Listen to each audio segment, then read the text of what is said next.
Rocky, reassessing last weekend, you guys got the big win on Saturday after losing on Friday. What was the biggest difference between the two nights that you noticed? We managed the puck much better on Saturday. Friday, we turned the puck over way too frequently in the neutral zone, the offensive zone, blue line. We weren't very detailed in our own end, and because of that, they had the puck possession numbers significantly more than we did, and that was something that we looked to change on Saturday, and I thought we were able to do that. Two explosive first periods. You guys scored 2 goals both Friday and Saturday night. That was a point of emphasis for you recently. Are you proud of what you guys are doing coming out of the gate a little bit more recently? We have to. I mean, it's a 60-minute game, and you don't get to take 12 or 14 minutes to warm up. That's what the warm-up period is for. You need to be ready to play right away, and we've seen in the past what happens when we're not. The opponent jumps on us, and bad things happen. And we were able to be ready from the drop on Saturday, and it made a big difference. This is the third time this season you guys have 3 games in 3 days. You took 1 of 3 against Fargo beginning of December. Most recently won all 3 games against Tri-City and Omaha New Year's weekend. What did you see from the guys that made them able to get all 6 points that weekend compared to that first time just getting 2? Well, I mean, they're different opponents, obviously, and different circumstances and situations. So I don't think it's even fair to compare the 2 situations. And just like I don't think it's fair to compare last 3-game weekend to this 3-game weekend. You're dealing with coming off the break and playing at home in certain situations there, and then going on the road and here. We're on the road tomorrow. We're on the road on Friday. We have to be able to go into those buildings and win.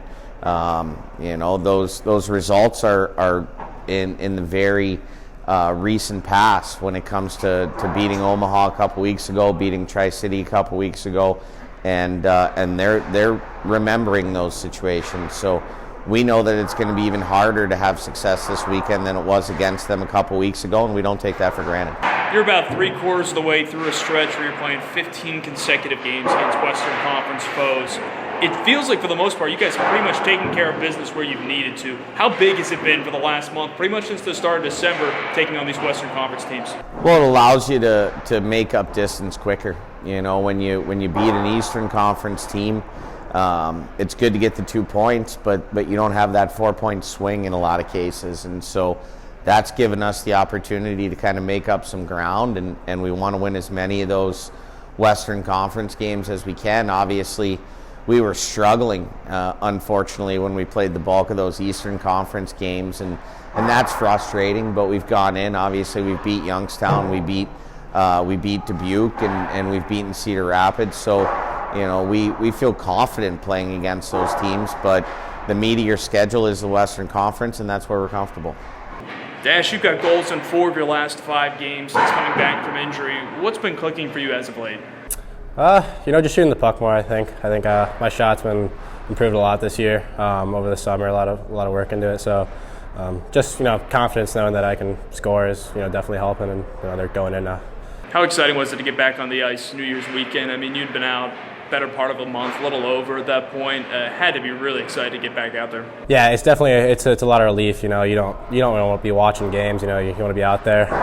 Just felt good to be back with the boys. Definitely lifted my spirits a lot. I feel like you pretty much got back in your groove. Obviously, the goals have certainly helped, but I know there's an adjustment with getting back up to speed after missing so much time. Yeah. I mean, I'd say the first couple of games was just getting the legs back. Practice shape is way different than game shape, so. Just those first couple of games, getting back into shape was definitely big, and so feeling good now. This team's certainly finding its groove as well. Wins in 4 of the last 5 entering this weekend. What do you think has changed from the start of the season to now? I think buying into the sort of the simple things of the game. Not trying to force things, not trying to make the cute play always. Sometimes you just got to go to work, and I think that's what we've been able to do a lot the past couple of weeks. This is your 3rd season in this league. You've had to go through those growing pains that some of the younger guys had to go through earlier this season. It feels like a lot of those guys under 18 right now, and even yourself, like everyone has kind of found their footing. Talk about some of those challenges that a lot of those first-year players probably had to go through that you might remember. Yeah, I mean, obviously the speed of the game it's way faster here, and then you're not going to play as much sometimes, and that's an adjustment you got to make. Everyone's going to be just as skilled as you, as fast as you, so. learning to read the game at this pace is what they all have been learning, and yeah, it's a lot of improvement from the younger guys. Tri-City and Omaha this weekend, you've seen them a lot over the last month or so. What are your takeaways from them so far, and what do you have to do to beat them? They're a hard-working group, both of them. They're going to forecheck really hard. And we know that they like to play man-on-man in zone defense, and they're going to be physical. So I think for us, it's a dogfight. We got to stay on them for 60 minutes hard. Yeah.